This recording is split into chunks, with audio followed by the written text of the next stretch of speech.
दिल्ली के पूर्व मुख्यमंत्री और आम आदमी पार्टी के राष्ट्रीय संयोजक अरविंद केजरीवाल शुक्रवार को रामनगरी अयोध्या पहुंचे। यहां उन्होंने रामलला के दरबार में दर्शन पूजन किया। इसके बाद वो हनुमानगढ़ी मंदिर में दर्शन करने पहुंचे। उनके साथ राज्यसभा सांसद संजय सिंह भी मौजूद रहे। अरविंद केजरीवाल ने दर्शन करने के बाद राम मंदिर चढ़ावा चोरी मामले पर सरकार को घेरा है। केजरीवाल ने कहा कि हमने सुख समृद्धि और सभी के स्वास्थ्य के लिए भगवान से प्रार्थना की है और उनसे कहा है कि चढ़ावा चोरी में जो भी शामिल हैं उन्हें कठोर दंड दें। हम लोगों ने सबकी सुख समृद्धि के लिए, स्वास्थ्य के लिए, सबके लिए हमने भगवान से प्रार्थना की।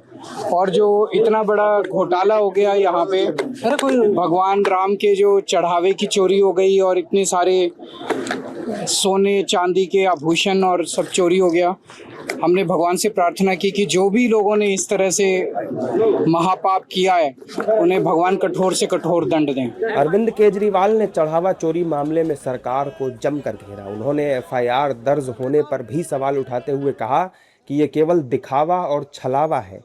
इस मामले में केवल छोटे कर्मचारियों पर कार्रवाई करके बड़े लोगों को बचाने की कोशिश की जा रही है।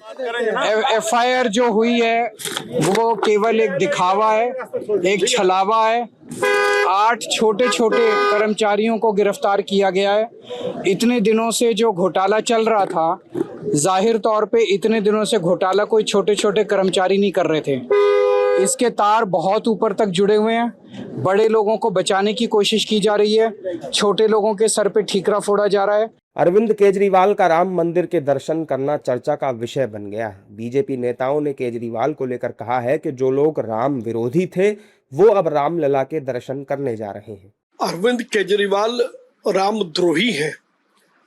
जब राम मंदिर का निर्माण हो रहा था तब अरविंद केजरीवाल भगवान राम के प्रति अनेक प्रकार की उनके विरोध में दलीलें दे रहे थे और राम मंदिर के निर्माण में उनकी कोई सहमति नहीं थी।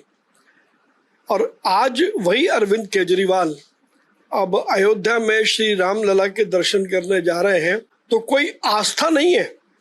ये केवल और केवल अपनी राजनीति को चमकाने का उनका एक सुनियोजित उनकी एक रचना है।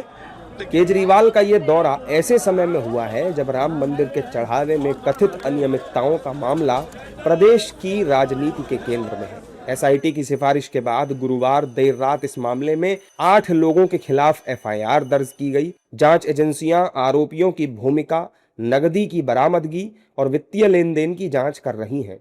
आम आदमी पार्टी ने मांग की है कि मामले की निष्पक्ष और व्यापक जांच कराई जाए। साथ ही जांच में किसी बड़े पदाधिकारी या प्रभावशाली व्यक्ति की भूमिका सामने अगर आती है तो उसके खिलाफ भी समान रूप से कार्रवाई की जाए।